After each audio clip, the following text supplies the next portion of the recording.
സുധാകരന് പിന്തുണയുമായി കെ മുരളീധരൻ. സുധാകരൻ തന്റെ പ്രയാസങ്ങൾ പറഞ്ഞു എന്നേയുള്ളൂ എന്നും ഇന്നത്തെ പ്രസ്താവന ഒരു അച്ചടക്ക ലംഘനമായി കാണാൻ കഴിയില്ലെന്നും കെ മുരളീധരൻ. ഒരു ഭരണമാറ്റം ഉണ്ടായി മനസ്സിൽ സന്തോഷത്തോടുകൂടി പുതിയ ആൾക്ക് ബാറ്റൺ കൈമാറണമെന്ന് അദ്ദേഹം ആഗ്രഹിച്ചിരുന്നു. സുധാകരൻ പറഞ്ഞത് തെറ്റായി കാണേണ്ടതില്ലെന്നും പാർട്ടിക്കുള്ളിൽ പ്രശ്നങ്ങളുണ്ട് എന്നല്ല അതിന്റെ അർത്ഥമെന്നും കെ മുരളീധരൻ പറഞ്ഞു.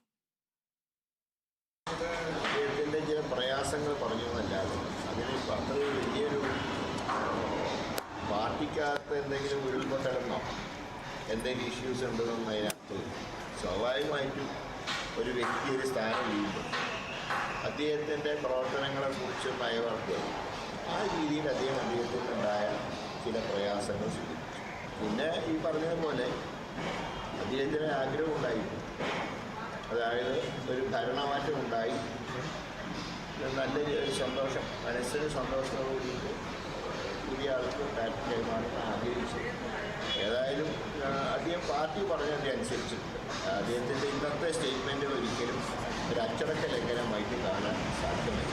അദ്ദേഹത്തിൻ്റെ കാലത്തെ പ്രവർത്തനങ്ങളെക്കുറിച്ചും അദ്ദേഹത്തിൻ്റെ ആഗ്രഹങ്ങളെക്കുറിച്ചും പറഞ്ഞത് ഒരു തെറ്റായിട്ട് കാണേണ്ട ആവശ്യമില്ല.